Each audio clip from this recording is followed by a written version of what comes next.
እርግጠኛ ነኝ ሰው ነው የገደለው ይሄን ሰውዬ ማንንም አይደለም። ምክንያቱም የተማረ ሰው ምሁር ሰው ራሱን አያጠፋም። ጀግና ራሱን አያጠፋም። ስመኘው ራሱን አላጠፋም። ራሱን አላጠፋም። ሰነፍ ሰው ራሱን ያጠፋል አብዛኛው። እሱ ራሱን አላጠፋም።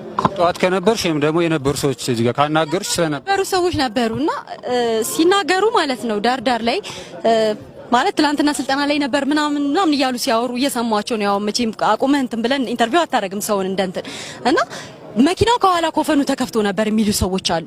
ኮፈኑ ማለት እንዲህ ክፍት እንደነበረና ድምጽ ሲሰሙ ልጆች እዚህ ጋር ሳይክል ምናምን የሚነዱ ልጆች ምናምን ነበሩና ጠጋ ብለው ያያሉ ይመስለኛል።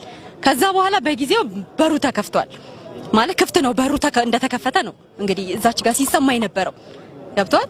እና አትሊስት ያንን ነገር እንግዲህ ፖሊሶች ማድረግ ያለባቸውን ነገር በራሳቸው መንገድ ማድረግ አለባቸው ብዬ አስባለሁኝ። ሲቀጥል ያሳዝናል። በጣም ነው ያዘንነው። አዝነናል። በጣም ነው የምናዝነው። ባንዲራ ዝቅ ብሎ ሊውለበለበለት ይገባል። የሀገር ሀብት ነው።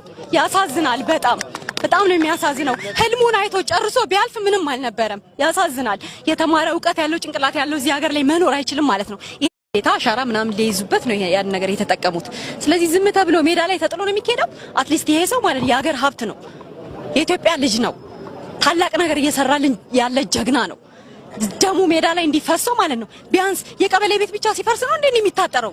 የደሃ ቤት ሲፈርስ ነው ዞር በል የሚባለው? አትሊስት የህዝብ አዝኖ ነው እንዲህ እየተሯሯጠ ያለው። ትንሽ ሰውን ገለል አድርጎ ማጠር ይቻላል። አካባቢውን አጥሮ የሚሰሩትን ነገር በጥናት ማድረግ ነው። ይሁን ጥሩ ነው አደረጉ፣ ይዘው ሄዱ። ጓንት ሜዳ ላይ ብትንትን ተደርጎ ምን ማለት ነው? አንደኛ እና በጣም የሚያሳዝን የሚያሳፍር ነገር ነው የሆነው።